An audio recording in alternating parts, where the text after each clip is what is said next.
Hi fellas, been back again with the 411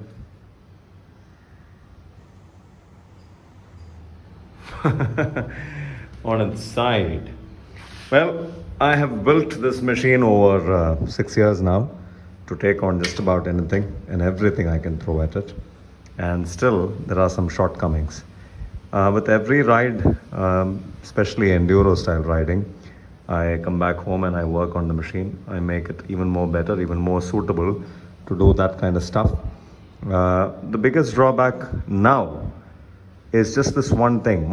Everything else is sorted. With the introduction of the skid plate from SW Motec and the introduction of the engine guard from SW Motec and the KTM handlebar mounted on the triple clamp.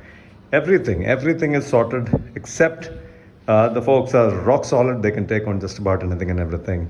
The exhaust system also doesn't interfere with the clearances, and even if the bike were to take a fall, this is all protected. Everything is saved.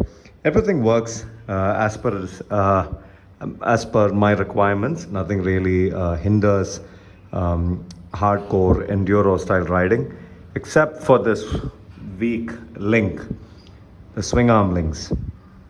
The linkage system sticks out a little too much, if you guys can see.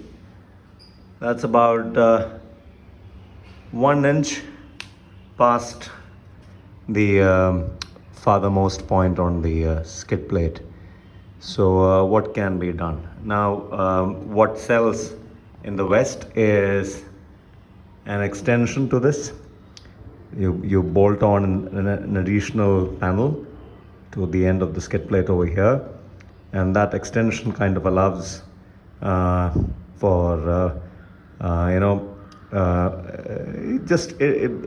acts like the scraper instead of this. If you guys can see, all this is some serious scraping on rocks, and if there were an extension here, that would this also is a kind of an extension, but just enough to help in cases of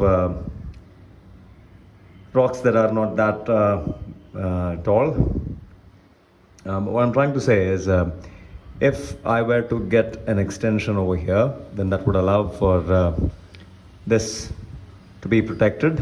This is very, very critical that this stays protected. Too many hits over here, the bearings inside will be shot and the rear of the machine will start feeling all wobbly. That's that's how critical this damn thing is. So are you supposed to take this bike enduro on rocks, serious enduro style riding? Yes, you can if you want to, if you know how to pick your lines and if you know how to keep your cool. But if you're in a hurry, if you decide to bash the rocks, then you could also be asking for trouble when you come when you land on rocks here, right about here. All this is very well taken care of. All that is some serious scraping from rocks, and that is as solid as it can get. But the problem lies with this. Now what I'm going to do is I'm going to add a fiber panel, a really hard high density plastic panel over here, and see if that helps glide through. Because if I were to include metal here, the problem with metal is metal also might grab, especially this being a sharp point and a narrow piece. It might also grab, and it might affect the structural integrity of this particular guard. So what I intend on doing is I'll just drill 2 holes here, pull out a high density plastic panel to have this protected, and also plastic allows for better gliding through, scraping through instead of metal. Metal can grab. Plastic will definitely help in sliding through the rocks. So we'll do that. That's the next modification. I'll do that and then maybe get back to you guys on whether it is helping or not. But another thing, way around this is not something that I would recommend to people who are anywhere between 5'10" and below. Anything more, 5'10" and above, or 6 feet would be the ideal height. 6 feet and above, then you can definitely go and shorten these links. Surprisingly, nobody manufactures short links except for Hitchcocks. And if you were to reduce these links, these are dog bones.